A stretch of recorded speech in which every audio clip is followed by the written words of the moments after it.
welcome back to another video. So we actually have a lot of big news that's happening this week. First, tomorrow the Senate will be back in Washington and hopefully they'll be getting something done. On Tuesday, this is going to be a big day, and this is what I think the next 2 weeks are going to kind of surround. Soon after, what I can tell you though is when this data comes out, this is going to impact whether we see more talks of additional infrastructure and stimulus, or it actually comes down and we see that moderates are getting their wish where we see less spending. So we're going to see a lot of stuff happening there. Also, on Wednesday, again, I told you big week. On Wednesday, we're going to see, or supposed to, the Senate is supposed, or Senator Schumer and Senator Sanders are supposed to have the finalized text of the $3.5 trillion infrastructure bill. Now, whether this happens or not, honestly, I don't know. I am expecting we are going to see some delays there because we're already seeing some pushback, but I am expecting we're going to see the majority of the legislative text submitted by the deadline, which is September 15th. That is this coming Wednesday. Now, here's what I can tell you. When the CPI data comes out, first off, okay, there's going to be a lot of people looking at this data because it's going to help them make money in the stock market. Okay, and so at the end of this video, I'm actually going to give you one of the stocks I am looking at right now that I do personally own and I do actively trade because I have a feeling it's going to go down in price. You can pick it up and make an easy 25% on your money. So at the end of this video, I'll address that. But if you want to get into stocks, you want to start trading stocks, and you want 2 free stocks, all you got to do is go and open up a Webull account. I'll put a link down in the description box below. Go and open it up, deposit $100, and you get 2 free stocks, I believe valued up to $1,800. So go and check that out. Now, here's what we know. If the CPI data comes out and it shows that we're seeing inflation, okay, we're not seeing inflation and that it is transitory, that is actually good. This means the Federal Reserve, they most likely will not taper their bond buying powers over September, even October. It probably won't happen until sometime in November. Okay, just keep that in mind. And this means that we have a little bit of room. We have some wiggle room. We have some leverage here. Senator Bernie Sanders and progressives, okay, they will actually have more room to negotiate with moderates if we see that inflation is transitory. It's not just going up. It went up, it peaked, and now it's starting to come back down or stay level. That's what we want to see. What I can tell you though, things right now, it could go the other way. It honestly could go the other way, and we could see inflation just keep going up and up and up. That's what some people are predicting. Now, this would actually provide Senator Joe Manchin and moderates more leverage there, and that would actually allow them to lower the cost of that $3.5 trillion infrastructure bill. But just to give you an idea, Democrats are not in favor of lowering the price. Even some moderates aren't in favor of lowering the price, but they want to be very restrictive as to who gets what benefit. And one of the big ones is the child tax credit payments. This is something that multiple moderates are opposing because of the way it's written, the text, the verbiage. And again, the devil is in the details. We've heard that multiple times from many lawmakers, and it's true. The details of how this money is laid out and distributed, that's what's going to indicate whether many Democrats are going to oppose this or support it. But again, we should have more information on that very soon. Now, what I can tell you, we do not want to see higher inflation. There's multiple reasons for that, obvious reasons. But if you own homes, you have real estate, you own assets, stocks, businesses, things like that, right? A true asset, inflation is a good thing. Inflation will help you, make more money, grow your wealth. But if you don't have stocks, real estate, businesses, inflation is just going to hurt you. Inflation is going to allow or not allow your money to go as far. One of the things I can tell you is that right now, many industries are not seeing a wage increase. So when we see wages are stagnant, but yet we see inflation of products, right? The prices are going up and up and up. The problem there is you got your wages here, you got the products here. The problem is there's that gap here. You cannot afford what you used to be able to afford last year. And that's just in 1 year, right? Rents. Just to give you an idea, rents in 2017, 18, and 19 went up about 3.3% on average. Well, in 2020, it went up, I believe, 11.4%.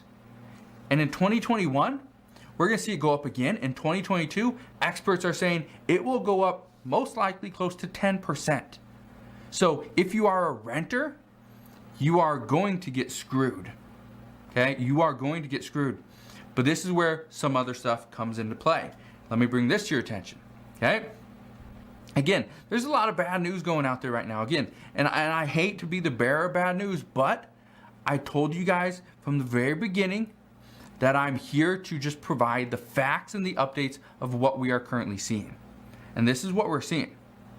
Senator Joe Manchin today stated that he supports President Biden's child tax credit payments.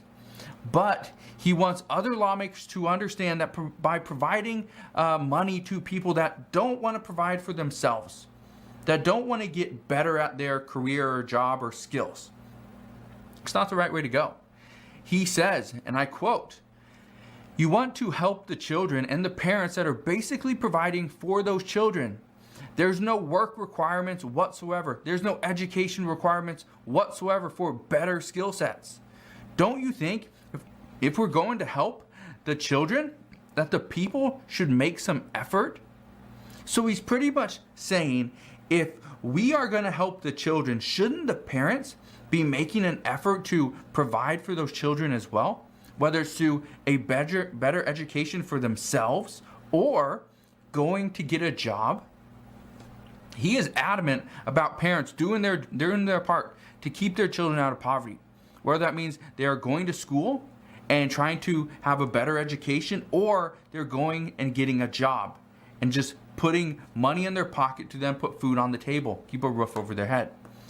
Joe Manchin doesn't want the child tax credit extension to turn into just another form of universal basic income. However, Republicans are already fighting this and saying it is universal basic income. And I agree, it is universal basic income. That's essentially what it is. But Joe Manchin is not the only one that is using his power at this point to push back against this $3.5 trillion infrastructure bill. Some are actually saying it's not enough. We need to do better. Well, here's what we know. Senator Mark Warner, he is threatening to vote against the $3.5 trillion infrastructure bill as it stands today because, and this is according to Axios, Axios is reporting that Senator Warner wants to see more money added to housing assistance in order to close the gap in the current House bill. That's what he wants, more money to housing assistance. First off, yes, we do need more assistance for housing. Housing prices are insane. And again, going back to 3.3% increase in rent from 17, 18, 19, then 2022, it jumps 11.4%. That's insane. Those numbers are insane. And we can't withstand that over the next year or two. If that happens, many people will be priced out of the market, couldn't even rent a house. They would not be able to even rent a house. And one of the reasons why rents are going up so much is because, and they say, and again, experts are telling us they're going to continue to rise because of this. Because many people realized when they lost their jobs, lost their benefits, and had to move in with their friends or family, okay, they did what they had to do, and I applaud those people. Here's the problem. And again, it's not really a problem per se, but it creates more demand than supply. What's happening now is all those people that moved into the homes with their friends and family are now trying to get back out on their own. They got their job back. They're doing good, but they want to be, out on their own, right? Be an adult. Well, they go out, find an apartment, and you got all these people looking for apartments at the exact same time. Problem there is, well, we only got, 3 apartments, but we got 10 people looking. Oh, well, maybe the best thing to do is just increase our rents because our demand is higher than our supply. Well, that's what's happening all across the country. So what I can tell you is rents are going to keep going up. But here's what Senator Mark Warner had to say, and I quote, "As currently written, the proposal falls short." He goes on to state, "I will be working in the Senate to make the American dream of home ownership and wealth creation more accessible to historically disadvantaged communities." That's what he said. He wants to make the American dream of home ownership and wealth creation more accessible. Here's what I can tell you about that. This is one of the reasons why many lawmakers are pushing to get another stimulus check, to get more rental assistance, more nutrition assistance, more assistance, just basic assistance out to the American people, because they say over the past year, the average American has fallen into debt, doesn't have savings, they don't have assets. That's turning into a problem. How can we have wealth creation for future generations if we cannot do that ourselves? How? It's not possible. This is also one of the reasons why there's a handful of representatives that are currently pushing a savings bill. They want to see the American people save more by requiring employers to have some type of program, whether it's a Roth IRA, a 401k, or something. They want to require people put so much money into savings and even increase the savers credit. That's what we're seeing. But while we're on this topic, okay, of stimulus checks and additional assistance, is it coming? I don't know. Honestly, I don't know.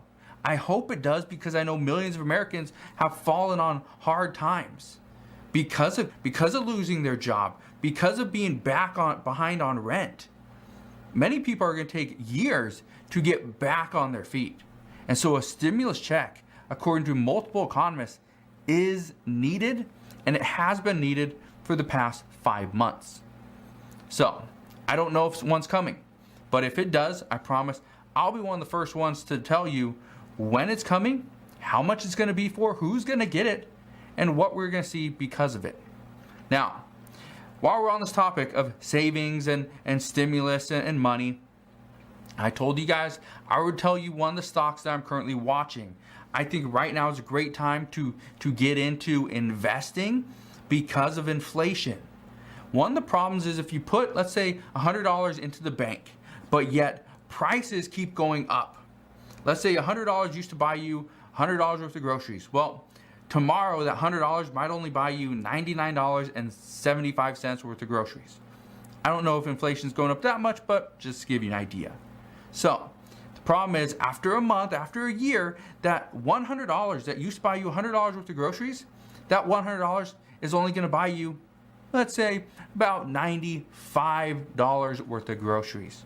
Again, we're going to see what the CPI data comes out and looks like on Tuesday, but I can tell you right now, it's not going to be great. It might hit expectations, might beat expectations, but at the same time, we're going to see somewhat of inflation. So this is why stocks and real estate is a great idea. Now remember, I'm not a financial advisor. Okay, I do own this stock, and I recommend that if you do invest in it or any stock out there, only invest money that you do not need and you can risk losing. For whatever event, let's say everything just goes completely upside down, you would not be hurt because of this. It would be tough, but it's not like you're using this money to put food on the table today. So the one stock that I'm looking at right now, it's called Matterport. Now, Matterport's a company, I think it's a revolutionary company, revolutionary software. This is a great company. I've been investing in them ever since they're actually Gore's Holding, it's a SPAC. So I'm not gonna get into that. If you know what it is, great. If not, you don't really gotta worry about it. But one thing I can tell you is Matterport deals with 3D scans, and it's mostly used in I believe it's real estate, some commercial buildings, things like that. But it has the software. It could easily be used for automotive sales, to do scans of the outside and inside of a vehicle, used for trailers, right? If you're selling a trailer, it could be used for really anything, airlines, insurance, construction. This thing is applicable in many different facets. So I really like this. I think this will be great. Currently the stock is sitting, I believe, at $18.70, and it could actually run up over the next couple of weeks. But my expectation is, and we've seen this for the past 6 months with the stock, I'd say 3 to 4 months maybe, but this stock continues to run up to the $17, $18 range and drops back down to the $14 to $15 range. Now, what I'm expecting, just looking at the charts, is I expect it's going to pull back somewhere in the 14 to 14.25 cent range. When it does, I'm going to start buying in about $15. So once it gets under $15, I'm going to start buying in. Okay, it might only be a few thousand shares, or a few $1,000s worth of shares 1 week, maybe a few thousand the next week, and so on and so forth. But here's the thing: if you just put in $100, and again, go and open up a free Webull account. Again, I'm gonna put the link down in the description box below. Go and open an account, deposit $100, and when you do, they're gonna give you 2 free stocks. Hold those for a little bit. I think it's like 7 days, then sell them, take that money, and then reinvest that back into whatever stock you want. If you want to buy Matterport, do it. Okay? But here's the thing. Now, I'm not guaranteeing they're going to go down to $15, and I'm not guaranteeing they're going to jump up to 17, 18. But history has shown that's what this stock does. So, if you were to invest just $100 into this stock, and again, on Webull, you do not have to buy full shares, okay? You don't have to buy full shares. You can buy based off of your dollar amount. So what I recommend you do, put in $100. Go and buy $100 worth of this stock or any stock. And if Matterport decides, hey, yeah, I'm gonna buy in at $14.25 and I'm gonna sell when it gets up to the $17, $18 range, you could easily make a 25% return on your money. And this could come very quickly, possibly within a week or two. 25% in 1 to 2 weeks is pretty good. Now, again, I'm no financial advisor, okay? I am just giving you what I am currently looking at. These are points where I am addressing the stock. Anything under 15, I'm gonna buy in. If it drops under $14, I'm gonna buy in even heavier. If it were to drop in under $13, whoa, this is on sale, I'm gonna buy even more. And then when it reaches that $18 mark, that $17.50 to $18 mark, I'm gonna start to sell. $17.50, I'll sell a little bit. I'll sell 10, 15%. It gets up $17.75, yeah, another 10, 15%. Oh, $18, yeah, I'm gonna sell another 10 to 15% of my holdings. And I'm gonna keep doing it till it goes up and I run out of shares. But again, that's just my strategy. So hopefully that gave you a little bit of insight as to what I'm looking at. If you want to invest, great. If not, I completely understand. Some people just don't have money or just don't feel like investing in stocks. And that's no big deal. That is no big deal. You do you. You know your financial situation better than anybody else, so you make that decision. But again, hopefully you guys have a great rest of your Sunday. I just want to provide this little update on what Senator Joe Manchin is doing and saying what Senator Mark Warner said regarding this housing assistance. Again, thanks for watching. Consider subscribing, and I'll see you guys on the next one.